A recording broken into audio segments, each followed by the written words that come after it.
Bonjour à tous, on va démarrer. Euh, Merci d'être présent. Je suis Alexandre Moumni, directeur d'Energy Dev. Je vais vous parler d'achat d'énergie, donc sujet d'actualité. Je vais d'abord présenter un peu le cabinet, avec notamment notre expertise sur les achats d'énergie, et ensuite zoomer sur la partie actualité, hausse des prix de l'énergie et quelles sont les solutions pour les entreprises. Ce qui est important de savoir sur ce sujet, c'est que chez EnergyDev, on n'est pas fournisseur ni courtier en achat d'énergie. On se positionne en tiers indépendant ou tiers de confiance. Donc on va plutôt avoir un discours et une présentation pédagogique pour mieux comprendre les mécanismes qui font qu'aujourd'hui les entreprises et les collectivités font face à une situation critique sur leur facture gaz-électricité. Donc je vais essayer grand maximum en 30 minutes faire le tour du sujet, attirer votre attention sur certains sujets un peu techniques et je laisserai un quart d'heure aux questions puisque j'imagine que si vous êtes présent, le sujet vous intéresse et que vous avez, je l'espère, ou vous aurez quelques questions là-dessus. Voilà. Donc Energy Dev, on est un cabinet de conseil, société indépendante. On a un stand dans l'allée si vous avez des questions liées à tout ce qui tourne autour de la transition environnementale, puisque chez Energy Dev, on a 3 pôles d'expertise, comme présenté ici, la performance financière, l'efficacité énergétique et la sobriété carbone. Donc aujourd'hui, je prends plutôt la casquette performance financière, et en particulier la partie achat d'énergie et optimisation fiscale. Puisque, comme vous le savez, dans la facture d'électricité et de gaz, il y a une partie fiscalité, une partie tarif acheminement et une partie fourniture. Il faut savoir que la partie fourniture est la principale composante de la facture, donc liée au marché de l'énergie, mais il y a aussi des possibilités d'optimisation sur la partie fiscale. Voilà, bon, je parlais plutôt aux fournitures dans la suite. Et voilà, l'idée, c'est de savoir qu'aussi, on a une expertise sur tout ce qui est performance énergétique, audit énergétique, certification ISO 50001 et tout ce qui tourne autour du photovoltaïque. Voilà, vous avez ici des exemples concernant les différents sujets ou services que l'on propose liés aux achats d'énergie. Donc, l'organisation d'achats groupés, la mise en concurrence de fournisseurs, l'analyse des prix de marché, donc on a une veille active sur les marchés, la négociation donc du rachat des C2E qui vient compléter aussi la partie fourniture gaz-électricité, puisque les C2E sont aussi inclus dans une partie du prix du gaz et de l'électricité, notamment pour les entreprises du tertiaire. Bref, il y a pas mal de sujets. On se positionne encore une fois en tiers de confiance, puisqu'on n'est ni courtier ni fournisseur d'énergie. Voilà, quelques références d'Energy Dev.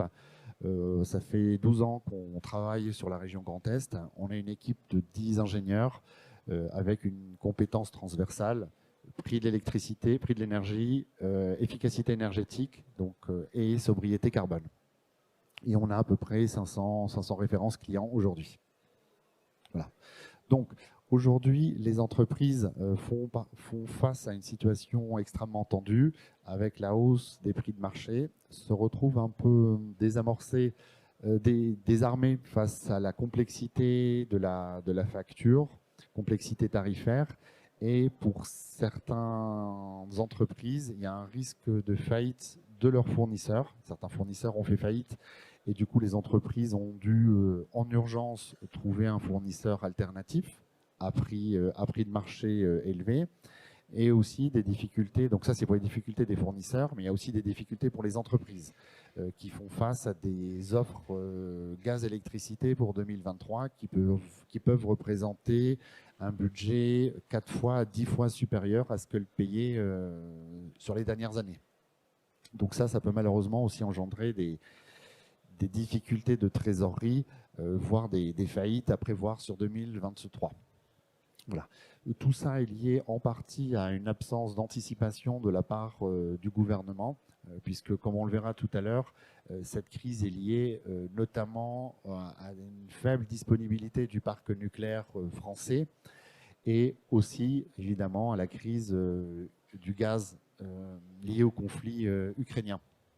Voilà, mais il faut savoir que la faible disponibilité du parc nucléaire est grandement, en tout cas, est fortement responsable de la situation. Ce n'est pas uniquement à cause du gaz russe. On en parlera un peu plus tout à l'heure. Voilà. Et donc aujourd'hui, notre spécialité, disons, notre plus-value par rapport à cette situation, c'est d'aider les entreprises à mettre en place des stratégies d'achat, une gouvernance pour pouvoir anticiper la forte volatilité des prix de marché. Voilà, on le verra aussi tout à l'heure. Le marché n'a pas monté subitement, les prix n'ont pas subitement fait x10 avec la guerre en Ukraine, mais il y a déjà eu des signaux depuis septembre 2021, donc il y a plus d'un an, le marché a commencé déjà à donner des signes sur des tensions liées à l'équilibre offre-demande qui ont engendré donc, une hausse des prix de marché. Voilà, donc ce n'est pas uniquement lié à la crise ukrainienne. Voilà. Donc voilà, comme je le disais, donc la crise a démarré dès l'automne 2021 avec la baisse de disponibilité du parc nucléaire. Il faut savoir qu'en France, 70% de l'électricité produite est d'origine nucléaire, ce qui nous permet de disposer d'une électricité faiblement carbonée. Aujourd'hui, en raison de la crise Covid, certaines maintenances sur les centrales nucléaires ont été décalées, reportées à 2022. Et la découverte de corrosion sur certains circuits de sécurité des centrales nucléaires a fait que la production nucléaire est à peu près 2 fois moins importante que ce qu'elle devrait être aujourd'hui. EDF est le principal producteur d'électricité au niveau européen, 400-500 TWh d'électricité par an, essentiellement d'origine nucléaire. Et pour pallier à ce manque, à ce défaut de production, donc un plus bas historique d'électricité d'origine nucléaire en France, on a dû produire de l'électricité autrement, c'est-à-dire avec des énergies fossiles, notamment le gaz. Donc ça a commencé dès l'automne 2021. Et ça a engendré une hausse des prix de marché en France. Ça a aussi fait monter les prix en Allemagne. Et avec la crise ukrainienne de février 2022, la situation s'est dégradée davantage. Voilà. Ce qui fait qu'aujourd'hui, on est dans une situation plus compliquée. Alors, avant de vous présenter un peu les prix de marché, je voulais juste prendre un peu du recul par rapport à la situation monde, en vous présentant le graphique de la démographie. Du nombre d'habitants sur Terre. Officiellement, depuis novembre, on est à 8 milliards d'habitants sur Terre. Alors oui, je m'excuse, c'est un graphique en anglais, mais voilà, bon, on est à 8 milliards, hein, 7,7 milliards en 2019, 8 milliards officiellement en novembre 2022. Et on voit que sur ce graphique, en fait, la progression de la démographie est exponentielle. Elle est extrêmement forte depuis les années 60 ou depuis l'après-guerre. Et ces habitants sur Terre sont tous des consommateurs qui ont des besoins pour se déplacer, se nourrir, pour consommer. Et tout ce qui tourne autour de cette activité-là, cette activité humaine, est lié à la consommation d'énergie. Et il faut savoir que la majorité de cette énergie qui est consommée sur Terre est d'origine fossile. Donc là, vous avez un graphique qui représente en millions de tonnes équivalent pétrole l'énergie primaire totale consommée sur Terre. Et l'on constate 2 choses intéressantes. C'est que 80% de l'énergie consommée est d'origine fossile. C'est la partie noire, verte et rouge, donc charbon, pétrole et gaz. 80% de l'énergie dans le monde est d'origine fossile. La deuxième chose intéressante, c'est la petite partie tout en haut, tout au sommet, qui est verte foncée, qui représente la partie renouvelable, hors hydraulique et biomasse. Donc, ce qui est intéressant de voir, c'est que tout ce qui est lié au réchauffement climatique est lié à ces 80% d'énergie fossile que l'on consomme. 80% des émissions de CO2 dans le monde sont liées aux énergies fossiles. Et la France n'est pas si différente de ce ratio, malgré l'électricité fortement décarbonée que l'on produit en France. Voilà. parce qu'on vous parle de 70-80% d'électricité d'origine nucléaire, donc faiblement carbonée, mais l'électricité, c'est qu'une partie de l'énergie consommée en France. On consomme quasiment autant en gaz, et ça, c'est 100% énergie fossile, et on consomme aussi du pétrole pour nous déplacer. Voilà. Donc au global, on a plus de 50% de notre énergie primaire consommée en France qui est aussi d'origine fossile. Donc pourquoi je vous montre ce graphe? Parce que la question qui se pose avec l'explosion démographique qu'on a vue tout à l'heure, c'est est-ce qu'il y a assez d'énergie fossile pour faire face à cette explosion démographique? Et les éléments de réponse qu'on a aujourd'hui, c'est que malheureusement, les énergies fossiles, par définition, sont en quantité finie, ne sont pas renouvelables. Et on a dépassé, a priori en 2008, ce qu'on appelle le peak oil, le pic pétrolier. On n'arrive plus, on ne produit plus plus de 70 millions de barils jour au niveau monde, parce que les ressources sont finies, parce qu'il est de plus en plus difficile de trouver du pétrole facilement exploitable. Donc on va chercher du pétrole en Alaska, on va parler de schiste bitumineux, on va chercher du pétrole plus difficile à exploiter, ce qui va engendrer une hausse des prix. Et on a la même situation avec le pic gazier qu'on anticipe autour de 2030 et le pic de production de charbon qu'on attend autour de 2050. Voilà, tout ça pour dire que ces énergies fossiles qui sont en quantité finie, on est en train, doucement mais sûrement, d'atteindre un pic, un maximum de production, de disponibilité de production annuelle, qui fait que ça va exacerber le prix de marché. La demande est nettement plus forte que l'offre.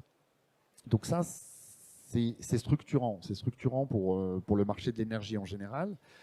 Et donc, du coup, la deuxième question qui se pose, si les énergies fossiles sont finies, est-ce que les énergies renouvelables peuvent remplacer ces énergies fossiles? Et quand on voit ce graphique, hein, c'est des données de l'AIE, hein, c'est des données officielles, en dehors du renouvelable, de l'hydraulique et de la biomasse et du bois, la partie bleu foncé qu'on a tout en haut de la courbe, hein, qui représente même pas 1%, on ne peut pas, même dans 10 ans, remplacer toute la partie énergie fossile qu'on consomme aujourd'hui.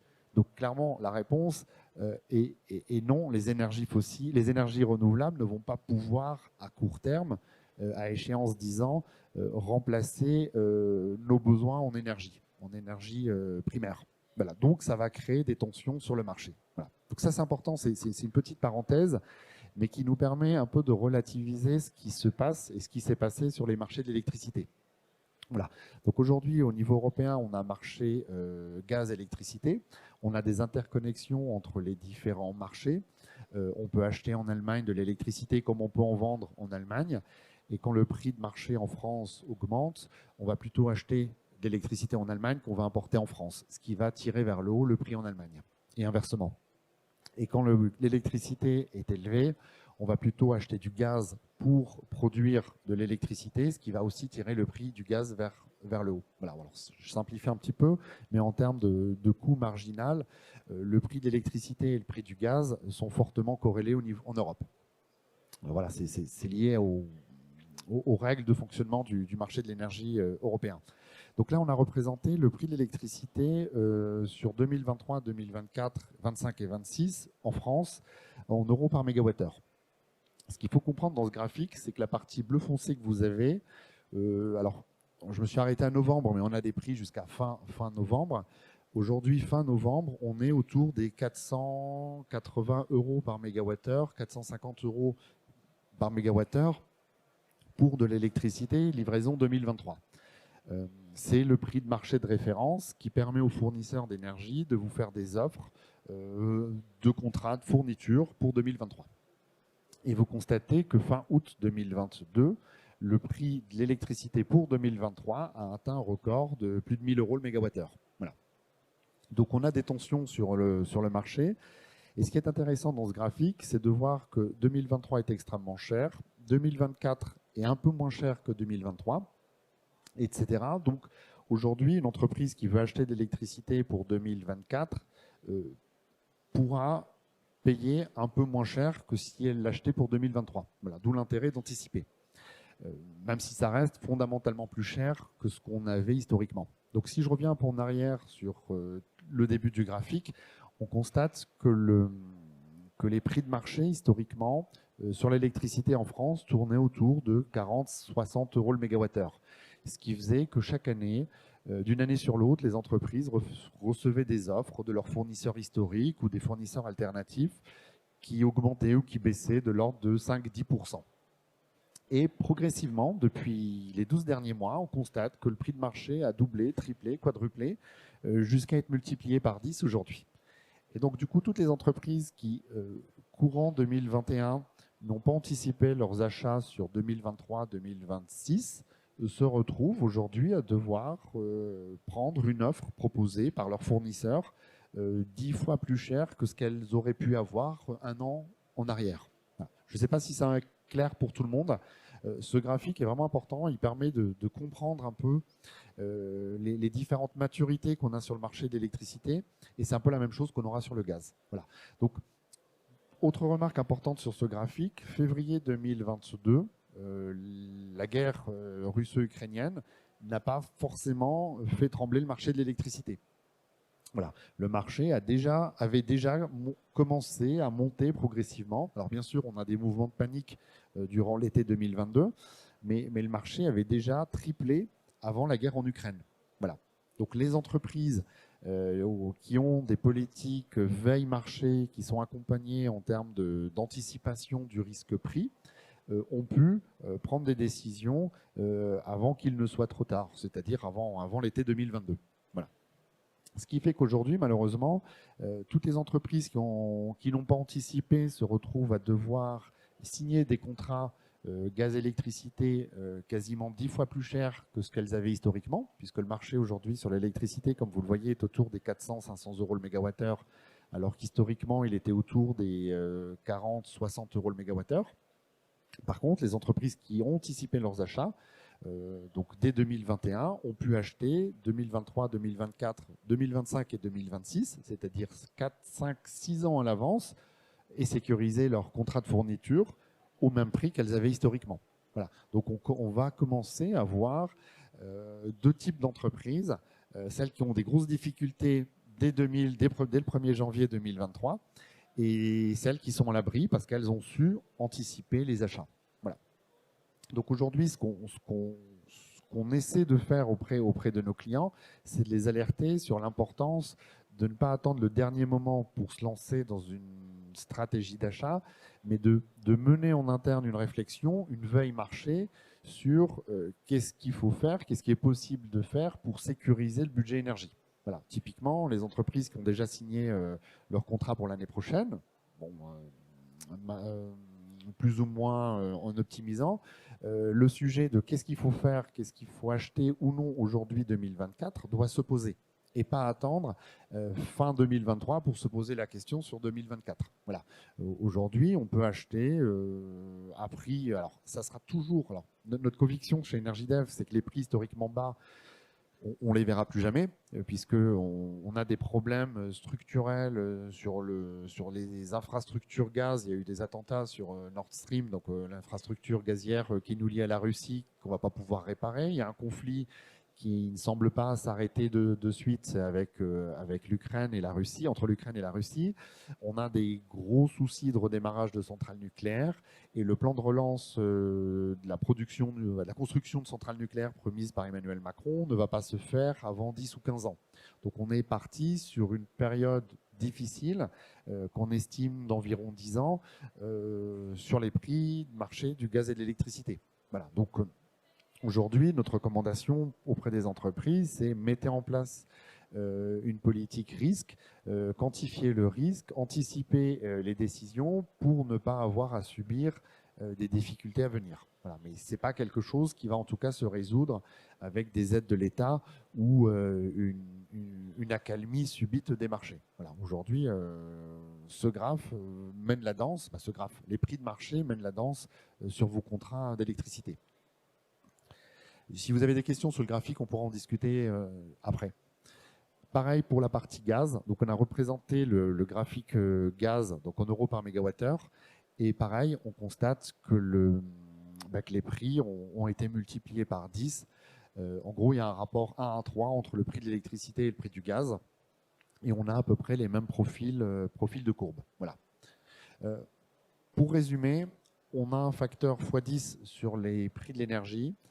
Historiquement, la France était l'un des pays qui disposait d'une électricité, d'un prix de marché électricité le plus bas historique par rapport à nos voisins.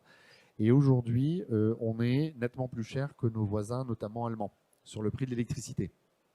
Donc on est passé en quelques mois, pour ne pas dire une année, de très bon élève en termes de production décarbonée d'électricité en quantité suffisante, puisqu'on était plutôt exportateur d'électricité, un mauvais élève qui n'arrive pas à produire en quantité suffisante l'électricité dont on a besoin et qui du coup, la loi de marché fait que du coup, le prix de l'électricité en France est beaucoup plus cher que chez nos voisins. Voilà. Ce qui commence à poser des questions auprès d'entreprises, notamment dans l'industrie automobile, qui commencent à se dire, historiquement, on s'est installé en France parce que l'électricité était moins chère par rapport à d'autres pays européens. Et aujourd'hui, est-ce qu'une délocalisation ne serait pas pertinente pour ne pas avoir à subir ces prix de l'électricité en France qui sont plus chers qu'en Allemagne, par exemple. Voilà, donc c'est un sujet un peu sensible politiquement, mais qui commence à se poser. Voilà.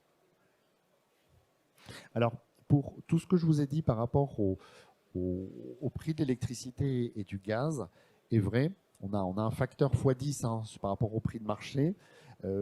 C'est 100% vrai pour le gaz. Pour l'électricité, c'est un peu plus complexe, puisqu'on a la chance de disposer d'un dispositif qui s'appelle l'AREN, l'accès régulé à l'électricité nucléaire historique, qui permet d'avoir une électricité encore autour des 40-50 euros le mégawattheure. Voilà. Alors, pour faire simple, avec l'ouverture du marché de l'énergie, les fournisseurs alternatifs se sont plaints de ne pas avoir les mêmes armes que le fournisseur historique EDF. Et du coup, le gouvernement, l'État a décidé d'octroyer 100 TWh sur les 400-500 TWh produits par EDF, donc d'octroyer 100 TWh à prix coûtant aux fournisseurs alternatifs. Donc ça a été fixé à 100 TWh à 42 euros le mégawattheure. Voilà. Donc ça, c'est le dispositif AREN, qui est un dispositif qui court encore aujourd'hui et qui va s'arrêter en 2025. Et quand on regarde les prix de l'électricité ici, les fournisseurs d'énergie fonctionnaient de manière très très basique. Quand le marché de l'électricité était inférieur à 42 euros le mégawattheure, alors bon, je n'ai pas zoomé sur les années 2019-2020, mais le marché était en dessous des 42 euros le mégawattheure, les fournisseurs alternatifs n'activaient pas ce dispositif AREN. Elles n'en avaient pas besoin. Elles préféraient acheter au marché en dessous des 42 euros. Et depuis les 2 dernières années, le prix de marché a dépassé nettement les 42 euros par mégawattheure. Donc du coup, les fournisseurs se sont rabattus sur ce dispositif, ces 100 TWh. Donc on fait valoir leurs droits, ou plutôt les droits de leurs clients, à disposer de 100 TWh à 42 euros. Voilà, c'est logique. Voilà. Alors, bon, bien sûr, EDF n'est pas très content parce que pour lui, c'est de la spoliation. N'empêche que voilà, ce mécanisme était mis en place. Du coup, avec un prix de marché qui est autour des 400 euros le mégawattheure, tous les fournisseurs se sont précipités sur l'électricité nucléaire, y compris l'année dernière. Pour les prix de marché n'étaient pas à ce niveau-là, mais étaient déjà un peu élevés. Et pour adoucir la facture de leurs clients. Et donc, en gros, aujourd'hui, pour faire simple, une entreprise qui a un profil de consommation normal, dans l'offre commerciale que peut lui faire le fournisseur historique ou le fournisseur alternatif, 80% du volume peut être acheté à 42 euros par mégawattheure, donc ce qu'on appelle l'électricité nucléaire, l'AREN, et 20% restants sont achetés au prix de marché, qui est aujourd'hui à 480 euros. Voilà. Donc ce qui fait que le prix moyen ne faisait pas x10 par rapport au prix historique, mais représentait un facteur de x3, x4 par rapport au budget classique. Voilà. La grosse mauvaise surprise qui va se produire cette année, c'est que comme les fournisseurs alternatifs se sont fortement précipités sur les 100 TWh, Quand on fait le calcul pour attribuer de manière définitive les 100 TWh sur les différents fournisseurs alternatifs, donc proportionnellement à leur portefeuille client, on se rend compte, la Commission de régulation de l'énergie se rend compte qu'il n'y a pas assez, la demande est nettement supérieure à l'offre. Ce qui fait qu'on ne peut pas fournir 80% d'électricité à Rennes à 42 € à l'ensemble des entreprises. Donc le principe qui est appliqué, c'est ce qu'on appelle l'écrêtement, c'est-à-dire qu'on va réduire proportionnellement la demande, l'offre par rapport à la demande. Voilà. Donc l'année dernière, la demande en électricité nucléaire était de 160 TWh, il n'y en avait que 100 disponibles, donc on a réduit proportionnellement la demande en électricité nucléaire, puisqu'il n'y avait que 100 TWh. Ce qui fait qu'au final, le prix final payé par le client, ça sera toujours la partie orange achetée à prix de marché, le jour où l'entreprise a demandé une offre. La partie en bleu, qui représentait de l'ordre 80% des volumes à 42 € le mégawattheure, donc un prix défiant toute concurrence, va être écrété de l'ordre de 30%. Et le reste, donc la partie verte que vous avez sous les yeux, va être acheté à prix de marché. Ce qui, au final, a représenté l'année dernière une hausse de 20% supplémentaire sur la facture des entreprises. Voilà, je ne sais pas si vous me suivez là-dessus. Et on aura la même chose qui va se reproduire la semaine prochaine. Donc, pour l'année 2023, beaucoup d'entreprises ont souscrit des offres à Rennes pour l'électricité, donc avec 80% d'électricité à 42 €, ce qui représente des offres tarifaires à x4, x5 par rapport à ce qu'elles avaient historiquement. Mais semaine prochaine, on s'attend à ce que lors du calcul définitif que va faire la Commission de régulation de l'énergie pour attribuer les volumes d'électricité nucléaire, on s'attend à un écrêtement de l'ordre de 20 à 30%. Et du coup, la facture finale ou le prix final en euros par mégawattheure que vont payer les entreprises va augmenter d'autant. Voilà. Et donc la grosse interrogation qu'on a, c'est quel sera le prix semaine prochaine de l'électricité, quel sera le prix marché semaine prochaine d'électricité, et quel sera le taux d'écrêtement qu'on estime autour de 20% pour l'année prochaine, qu'on connaîtra aussi semaine prochaine, ce qui va conditionner un recalcul définitif des prix de l'électricité pour les entreprises. Voilà. Donc pour faire simple, et pour résumer, le prix de marché a été multiplié par 10 par rapport à une référence de 40-60 € le mégawattheure. On est à 400-500 € le mégawattheure aujourd'hui. On a la chance de disposer du dispositif ARENH qui nous permet d'avoir 80% de notre prix à 42 €. Malheureusement, il n'y a pas assez d'électricité nucléaire pour tout le monde. Et donc, semaine prochaine, on connaîtra de manière définitive les volumes d'électricité nucléaire dont dispose chaque entreprise pour 2023, ce qui va engendrer un recalcul à la hausse de la facture pour 2023. Voilà, donc c'est un sujet dont on parlera sûrement dans l'actualité. Je conçois que ça soit aussi relativement complexe, mais toutes les entreprises se doivent déjà de savoir que le dispositif existe, de savoir que leur prix va être révisé semaine prochaine à la hausse, et de pouvoir ensuite le vérifier auprès de leurs fournisseurs, puisqu'il y a des subtilités. Comment le fournisseur va acheter sur fin décembre les volumes manquants d'électricité nucléaire. Voilà, ça c'est une question importante que va devoir contrôler ou vérifier aussi l'entreprise si elle ne veut pas subir et payer des factures son droit de regard.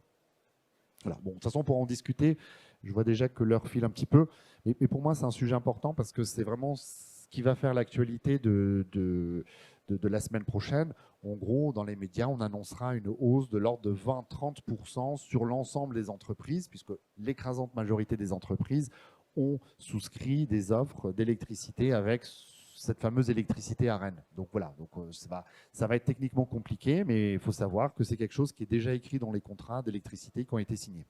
Voilà. Alors, pour résumer, parce que je vois que le temps file, on vous enverra de toute façon le support de présentation. Ce qui est important, c'est la dynamique à avoir sur vos achats d'énergie. Je vais peut-être passer au slide d'après. Voilà. S'il fallait résumer la recommandation, la stratégie à avoir sur vos achats gaz-électricité, le premier point, c'est de vérifier vos contrats. Vérifier vos contrats, comprendre les clauses contractuelles que vous avez. Aujourd'hui, on rentre dans une période un peu de vache maigre. Les fournisseurs ne feront pas de cadeaux. Ils achètent tous au prix de marché.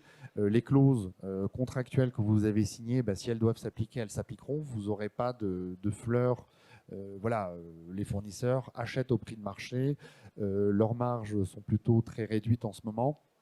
Donc, appropriez-vous vos contrats, notamment les échéances contractuelles. Vous êtes engagé jusqu'à quelle date sur vos contrats gaz-électricité? Ça vous permet déjà de savoir quel est le prix que vous allez payer par la suite, même s'il y a un aléa lié au dispositif ARENH que j'ai présenté tout à l'heure, et surtout, quelles sont les échéances que vous allez devoir regarder, estimer, acheter dans les années à venir.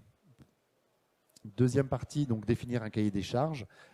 Quelles sont les durées de contrat que vous recherchez, typologie de prix, type prix fixe, prix indexé, énergie renouvelable ou non. Mettre en veille une veille active sur les prix de marché. Les prix sont disponibles. Votre fournisseur d'énergie, je crois, peut quotidiennement vous envoyer les indices de prix de marché qui serviront à établir des offres. Typiquement, aujourd'hui, le prix de marché, s'il est à 440 € par mégawattheure et que demain, il est à 450, l'offre que vous recevez aujourd'hui d'EDF sera mécaniquement moins chère que celle que vous recevrez demain. Voilà, ce n'est pas le commercial de chez EDF qui vous fait une fleur ou non, c'est uniquement le prix de marché qui va driver les offres des fournisseurs. Voilà. Donc, ce qui est important, c'est de connaître et de suivre les prix de marché. Et quand vous constatez ou vous voyez des creux sur les prix, c'est l'occasion de demander des offres et peut-être de signer un contrat pour acheter 2024, 25 ou 26. Voilà.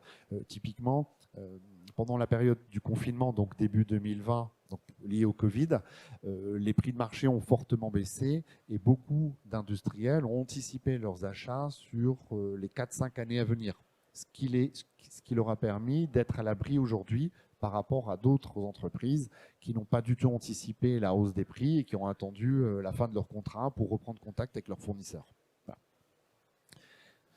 Voilà. Et quatrième étape, consulter les fournisseurs. Là, vous voyez bien que la priorité, ce n'est pas de mettre en concurrence les fournisseurs. Consulter les fournisseurs, c'est la quatrième étape, ce n'est pas du tout la priorité.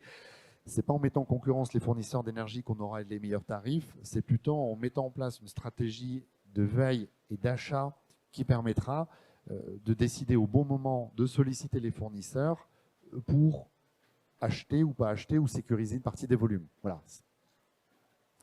Et ensuite, une fois que vous avez consulté les fournisseurs, bien sûr, l'analyse comparative des offres et la vérification des factures. Et ensuite, on reboucle et on recontinue, ainsi de suite. Voilà. Donc, l'idée, c'est vraiment de mettre en place une veille active, de se faire accompagner, d'anticiper les prix, de tâter de temps en temps le marché et de profiter des différentes opportunités de marché qui peuvent se présenter. Voilà. Aujourd'hui, le marché est haut. Peut-être qu'avec un plan de relance des centrales nucléaires EDF, le prix de l'électricité pourrait baisser et à ce moment-là, il faut sécuriser une partie des volumes sur 2024, 25, 26. Voilà. Alors bien sûr, chez Energidev, on n'a pas de boule de cristal, mais on peut vous donner un avis neutre et indépendant, un avis d'expert sur les sujets et aussi un avis sur l'intérêt ou non de certaines clauses, notamment les obligations de consommation, une sorte d'assurance vis-à-vis de l'écrêtement ARENH. Donc ça, c'est des choses que peuvent vous proposer les fournisseurs d'énergie. Mais avant de les prendre, avant de souscrire à ces options, il faut bien les maîtriser et les comprendre. Voilà. Et pour terminer, je termine donc avec les cinq recommandations pour vos achats d'énergie. Donc le premier, c'est évidemment anticiper vos achats. Comme je le disais, beaucoup d'entreprises vont être dans des situations compliquées pour 2023, mais beaucoup aussi sont et heureusement sont à l'abri.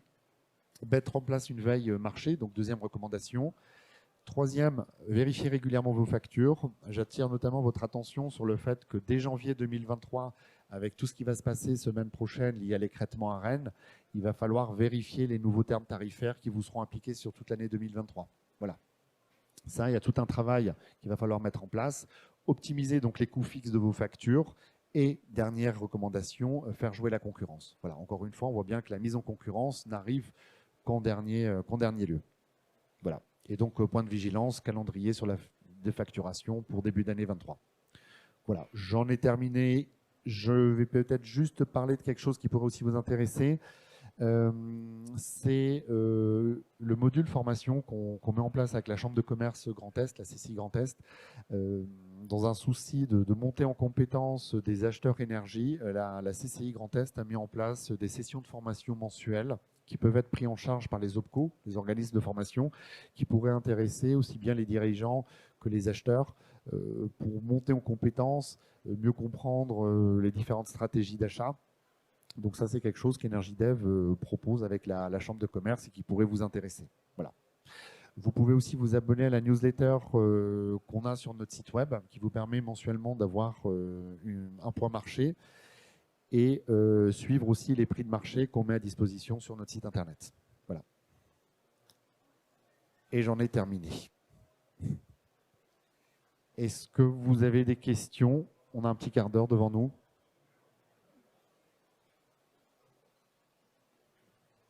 Ou est-ce que la partie arène était limpide pour tout le monde?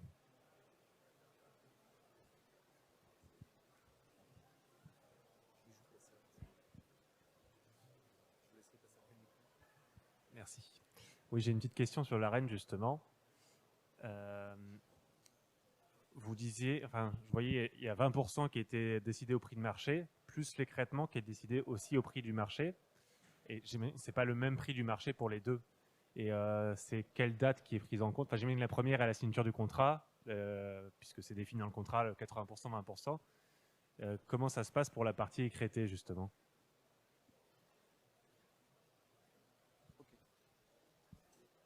En fait, vous m'entendez? Oui, ça marche? Oui, ok. En fait, c'est simple. Supposons qu'on soit fin 2021. Fin 2021, vous demandez à votre fournisseur une offre. Alors, fin 2021, vous demandez à votre fournisseur une offre pour 22, 23, 24, 25, 26. C'est possible. Imaginons que vous, pour fin 21, vous achetez 2023. Donc, vous achetez 2 ans à l'avance ou 1 an à l'avance. Voilà. Donc, le prix qui va vous être proposé, c'est 80% à 42 €, 20% à 120, alors qu'historiquement on était déjà à 40, donc il y a déjà un x2, x3. Voilà. Et ça, c'est l'offre de prix qui pique, parce qu'elle est un peu plus chère que ce que vous avez d'habitude, puisque historiquement vous étiez habitué à plus 5, plus 6%. Voilà, mais si vous la signez, c'est le prix que vous avez. Mais vous avez une offre qui n'est pas à prix fixe, qui est à prix arène. Voilà, mais qui est déjà plutôt sympathique. Quand on arrive fin d'année, donc semaine prochaine, le prix, les 20% à ce prix-là ne bougeront pas. Et les 80% à 42 vont être écrêtés sur un pourcentage qu'on ne connaît pas, qui sera de l'ordre peut-être de 20%. Et donc ces 20% qu'il va falloir acheter autrement, puisque vous ne les avez pas à 42, ça sera le prix que vous avez ici, qui est environ, qui sera autour des 400, 500 €. Voilà. Mais qui peut aussi exploser. Parce que ce qu'il faut avoir en tête, c'est que énormément d'entreprises vont devoir acheter 20% des volumes manquants dès la semaine prochaine. Alors, je n'ai pas de boule de cristal, mais à mon avis, on va repasser au-dessus des 500.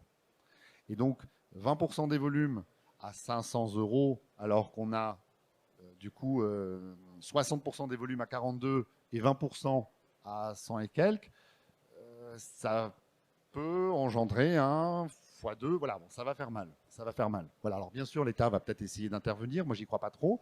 Mais ce qu'il faut avoir en tête, c'est que beaucoup d'entreprises sont pas contentes d'avoir payé. Alors, elles ont rarement anticipé, elles ont plutôt acheté avant l'été avec le même mécanisme que j'ai décrit, mais ne sont pas conscientes que ce prix-là qui pique et qui leur fait peur va augmenter dès la semaine prochaine. Enfin, va officiellement être arrêté, finalisé, pour être mis en œuvre sur la facture de janvier 23. Voilà. Donc c'est un mécanisme méconnu. On va s'y intéresser de plus en plus, mais un mécanisme qui, quand même, en termes de prévision budgétaire, on est un peu, si vous voulez, pour dire les choses autrement, on est un peu étonné par la légèreté que peuvent avoir certaines entreprises sur un enjeu financier important. C'est-à-dire, elles ne sont pas contentes parce que ça représente en théorie x4, mais elles ne sont pas forcément conscientes que c'est x4 plus 20, 30, 40% aussi. Donc psychologiquement, ça va être aussi difficile. Voilà. Sachant qu'il y avait possibilité d'anticiper cet écrêtement. On pouvait très bien demander aux fournisseurs d'acheter un peu plus d'électricité que les 20% auxquels qu'on a acheté ici, mais d'en acheter plus aussi à ce prix-là, parce qu'on anticipe un écrêtement de fin d'année. L'année dernière, l'écrêtement était de l'ordre de 30%. Voilà. Donc, c'est pas nouveau. Et aujourd'hui, on est sûr qu'il y aura aussi un écrêtement. Voilà. Est-ce que c'est plus clair pour vous? C'est plus clair. Juste pour bien comprendre, c'était possible pour les entreprises de dire on veut que 60% d'arène et 40% à prix de marché. Ouais. Alors, en fait, plus l'entreprise a des budgets qui dépassent les 100 000 euros, plus le fournisseur peut faire du sur-mesure. Donc, une entreprise qui payait historiquement 500 000 euros d'électricité peut, en théorie, acheter la totalité de ses volumes à prix fixe. En gros, le prix a triplé, on achète la totalité, mais je garde mes droits à Rennes. Je garde 80% de mes volumes, je garde un volume qui représente 80% de ma conso à 42, que je peux vendre quand je veux. Et en théorie, je peux aussi les vendre quand ça touchait les 1200 euros. Et donc, alors, on n'a pas eu d'industriel qui a fait la grande boucle, mais en théorie, si j'achète la totalité de mes volumes ici et que je ne renonce pas à mes droits à Rennes, à mon électricité nucléaire, et que je vends quand le marché flambe, j'ai un budget négatif. J'ai un budget négatif. Voilà. Alors ça, c'est le cas extrême qui reste théorique, mais techniquement, c'était possible. Donc on a des industriels qui ont acheté, quand ils ont vu le prix monter, ils se sont dit, bon, bah ok, on sécurise, on garde nos droits à Rennes et on va essayer, si le marché continue de monter, on va le vendre. On a des industriels qui ont vendu leurs droits à Rennes à ce niveau-là. Donc ils l'ont acheté à 42, ils l'ont vendu à 300, 400 euros, ben, c'est une plus-value qui peut amortir le coût fixe ici. Voilà. Donc tout est possible, hein, tout est possible. Ce qui est important, c'est déjà de comprendre les mécanismes. J'ai droit à quoi? Qu'est-ce que je paye? Et comment est constitué le prix qu'on me propose? Voilà. Et après, tout est possible. Voilà. Et le mécanisme à Rennes s'arrête en 2025. Voilà, donc bon, c'est des choses qui, de toute façon, les entreprises vont devoir monter en compétence sur leurs achats d'énergie parce qu'il n'y a pas le choix. Il n'y a pas le choix. Voilà. Plutôt que de subir et d'attendre le dernier moment et de se dire j'attends une aide de l'État, nous, ce qu'on préconise, c'est appropriez-vous le sujet, faites-vous accompagner, mettez en veille un suivi des prix. Et si l'État aide, de toute façon, il va aider tout le monde pareil. Donc, ça viendra adoucir, mais de toute façon, l'État ne peut pas payer la facture pour tout le monde. Vous parliez aussi au début d'optimisation fiscale par rapport aux achats d'énergie, de la stratégie. En quelques mots, ouais. Alors, en fait, avant cette année, on avait un très gros sujet, puisque dans la facture d'énergie historique, un tiers représentait, donc en euros, un tiers représentait des taxes qui étaient versées à Bercy ou aux douanes, CSPE, TICGN, au gaz électricité.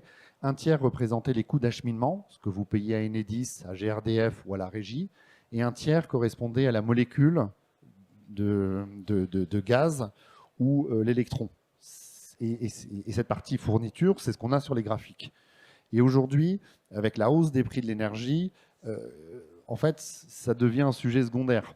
C'est-à-dire que le marché a fait x10, donc les taxes, le coût d'acheminement, ça devient... c'est l'épaisseur du trait. En fait, ça a écrasé l'ensemble. D'autant plus que dès début de l'année 2022, l'État a quasiment réduit à zéro toute la partie taxe. Donc, ça devient un non-sujet. La seule chose qui reste possible, c'est rétroactivement sur les 2 dernières années de demander des remboursements sur des taxes qui ont été mal calculées. Ça, c'était un métier qu'on a toujours sur EnergyDev, mais qu'aujourd'hui n'est plus d'actualité parce que l'État a quasiment mis à zéro toutes les taxes. Donc, pour les entreprises industrielles qui ont certaines activités très spécifiques ou des codes NAF très spécifiques, elles peuvent demander une réduction du niveau de taxe sur leur facture gaz ou électricité et donc avoir des remboursements sur 2020 ou 2021. Voilà. Mais aujourd'hui, c'est devenu un sujet un peu secondaire par rapport à l'explosion des prix. Voilà. Ça va peut-être revenir, mais voilà, aujourd'hui, l'État, de toute façon, fait cadeau d'une baisse de taxes à tout le monde. Mais une baisse de taxes, c'était un tiers de la facture, cadeau, mais quand la facture est multipliée par 4, 5, 6, on n'en parle même plus. Voilà. Merci. Est-ce qu'il y a d'autres questions? Juste.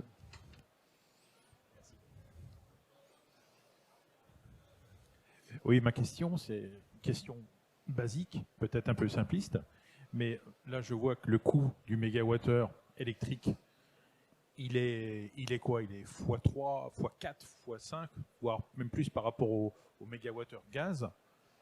Pourquoi les entreprises qui peuvent, sur une partie de leur consommation, passer par exemple en gaz, ne le font pas? Peuvent passer en gaz? Oui. Pourquoi il n'y a pas aujourd'hui, pourquoi on ne se replie pas vers comme on le fait pour le bois?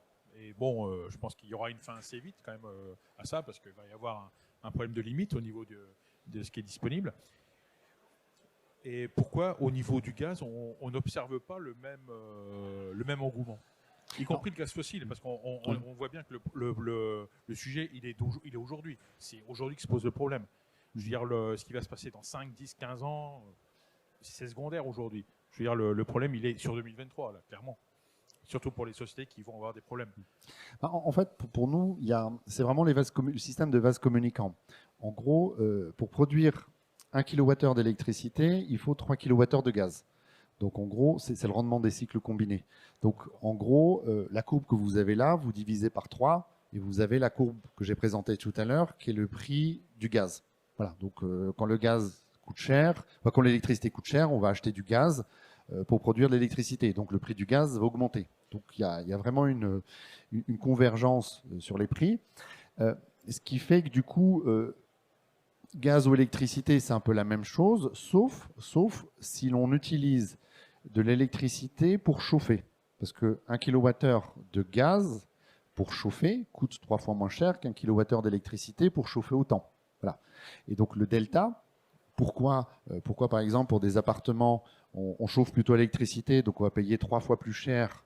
Le delta s'explique avec le coût de l'investissement. En gros, quand on met en location, mettre un grille-pain, ça coûte pas cher. C'est en location, donc la facture d'électricité va être payée par le particulier, donc c'est pas le problème du proprio. Alors que mettre une chaudière gaz, ça coûte forcément plus cher. Voilà. Donc il y a un marché qui s'est un peu équilibré comme ça, mais d'un point de vue purement coût de l'énergie, s'il faut utiliser de l'électricité pour se chauffer ou pour un procédé thermique, de la cuisson, c'est aberrant. C'est aberrant. C'est 3 fois plus cher. Sauf si l'investissement en brûleur gaz est beaucoup plus cher. Voilà. Mais donc il devrait en théorie y avoir un basculement plus vers le gaz. La difficulté qu'on a aujourd'hui, c'est qu'on est plutôt dans une politique de décarbonation. L'État a ouvert les vannes au niveau des industriels pour inciter fortement à électrifier les process, y compris des process de cuisson. Donc il y a des subventions, des aides pour basculer du gaz à de l'électricité, même si l'électricité est 3 fois plus chère. Voilà. Et donc, voilà, ça explique un peu, parce qu'on tient à une neutralité, à s'orienter en 2050 vers une neutralité carbone, et on a des notions de souveraineté, d'indépendance énergétique qu'on a plus facilement sur l'électricité que sur le gaz. Voilà. Donc aujourd'hui, les politiques publiques roulent plutôt pour l'électricité. Voilà. Oui, mais est-ce qu'il ne faut pas parier là-dessus dans le sens où aujourd'hui, comme on a un problème de fourniture d'électricité, qui est relativement récent au niveau de la prise de conscience par les pouvoirs publics, est-ce qu'ils ne vont pas, étant donné que le problème ne va pas être réglé dans les 2 ans, ni même dans les 5 ans, j'imagine, ça prendra un peu plus de temps. Je veux dire, l'effet maintenance va pas être réglé aussi vite que ça, je pense pas. Est-ce qu'il ne faut pas s'attendre à ce que les pouvoirs publics redressent le tir assez vite, par exemple par rapport aux décisions qui ont été prises au niveau des constructions neuves pour pousser vers l'électrification des moyens de chauffage? Est-ce qu'il ne va pas y avoir un retour en arrière là-dessus? Alors, je ne suis pas spécialiste du sujet, mais ce qu'on constate, c'est que c'est un peu cyclique. En gros, c'est la guéguerre électricité-gaz.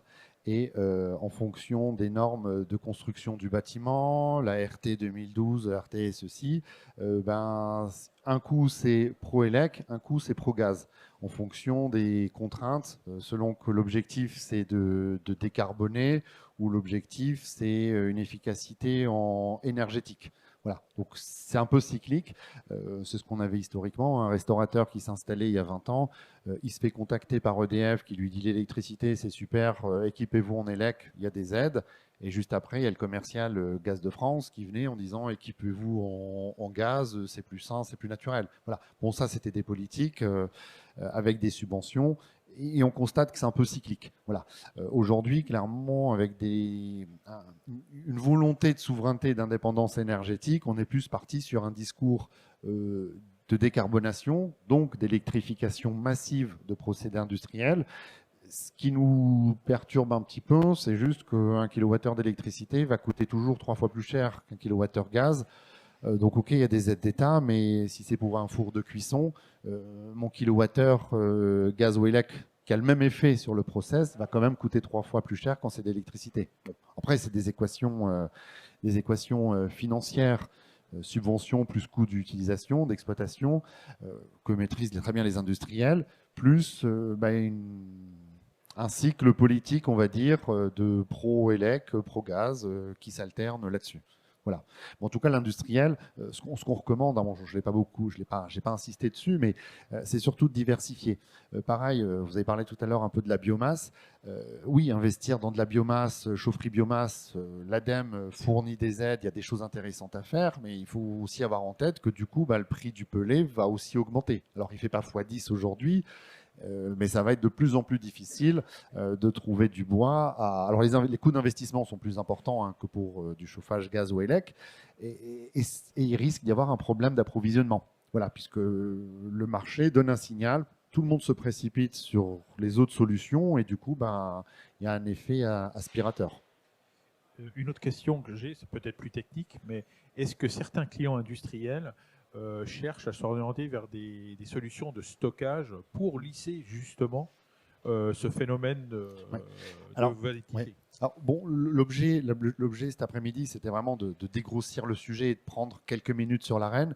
Oui, il y a beaucoup de solutions. Il y a le photovoltaïque en autoconsommation qui permet, surtout aux heures pleines, donc les heures de journée qui coûtent les plus cher en électricité, de réduire la consommation. Le prix de l'électricité en heure creuse coûte moins cher que le prix en électricité heure pleine, donc il y a possibilité de basculer. L'électricité le week-end peut coûter moins cher que l'électricité en semaine, donc les industriels commencent à se poser des questions en se disant, voilà, est-ce que ça vaut vraiment la peine de fonctionner là-dessus?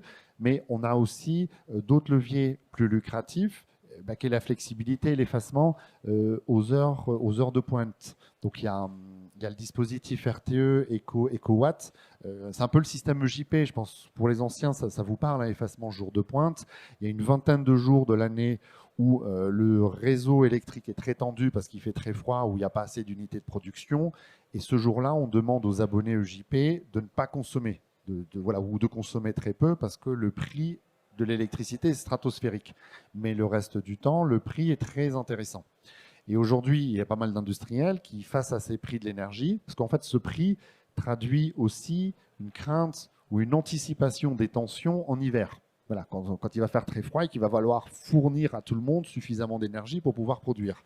Donc, un industriel qui est capable de ne pas consommer certains jours, de s'organiser différemment, donc d'organiser différemment sa prod, donc son profil de consommation, peut fortement intéresser un fournisseur d'énergie. Et là, on a de plus en plus ce qu'on appelle des contrats de flexibilité ou des contrats d'effacement.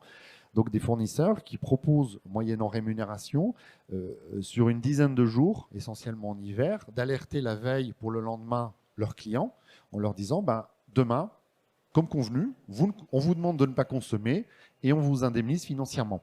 Et vu les prix de marché qu'on a aujourd'hui, ces primes sont extrêmement lucratives. Voilà. Et le but, c'est de ne pas brader sa flexibilité, mais d'essayer de la vendre à un prix intéressant là-dessus. Donc on commence à avoir des industriels qui s'organisent différemment pour pas avoir à payer bêtement des prix stratosphériques. Voilà. Alors bien sûr, il y a aussi tout ce qui est sobriété énergétique, efficacité énergétique. Il y a des aides de la région, de l'État pour améliorer les process industriels. Il y a des audits énergétiques. Energidev propose aussi des accompagnements sur tout ce qui est efficacité énergétique. Donc tout ça aussi, hein, c'est dans l'air du temps. Mais s'il y avait quelque chose à retenir aujourd'hui, hein, si je peux me permettre, c'est que ce monde qu'on avait ici, qui était extrêmement confortable, je ne pense pas qu'on va le revoir avant 10 ans, dans les meilleurs des cas. Voilà, le plan de relance des centrales nucléaires, la guerre en Ukraine, tout ça, c'est quand même des problèmes sérieux, structurants. Ça va créer des difficultés pour beaucoup d'entreprises. J'ai commencé tout à l'heure en vous montrant la courbe de la démographie. Le prix du gaz qu'on a tout à l'heure, les Chinois sont prêts à payer aussi ce prix, parce qu'on s'approvisionne, maintenant qu'on est fâché avec les Russes, on s'approvisionne surtout via les terminaux méthaniers. Et un gros bateau rempli de gaz, de GNL, donc de gaz liquéfié qui vient des États-Unis ou du Qatar, va livrer son gaz au plus offrant. En gros, il y a le marché européen et le marché asiatique. Et celui qui offre le meilleur prix récupérera ce gaz. Donc les Européens au taquet ont commencé à proposer des prix extrêmement chers pour avoir du gaz, notamment l'Allemagne qui était extrêmement dépendante des Allemands. Mais il faut savoir que les Chinois, ils suivent. Ils suivent. Ils sont capables de payer. Ils ne sont pas en train de se plaindre. Ils disent, bon, c'est comme ça, c'est la loi de marché. Donc ce qui est en train de se passer aujourd'hui, c'est l'entreprise qui est capable, avec 1 kWh d'énergie gaz-électricité, celle qui est capable de créer le plus de valeur a des chances de survivre dans un monde fortement concurrentiel. Mais l'entreprise qui a une activité extrêmement énergivore à très faible valeur ajoutée risque de devoir regarder son modèle économique rapidement. Voilà. Donc d'où la nécessité de décarboner, d'où la nécessité de l'économie circulaire. Voilà. Tout notre mode de fonctionnement va fortement être modifié. Voilà. D'autres questions? On en reste là? Ok. Bon, en tout cas, merci. J'espère juste pas vous avoir un peu trop déprimé avec le contexte sur les prix de l'énergie. Mais en tout cas, voilà, si vous avez des questions, mes collègues sont sur le stand d'Energy Dev. Et encore une fois, merci de votre présence.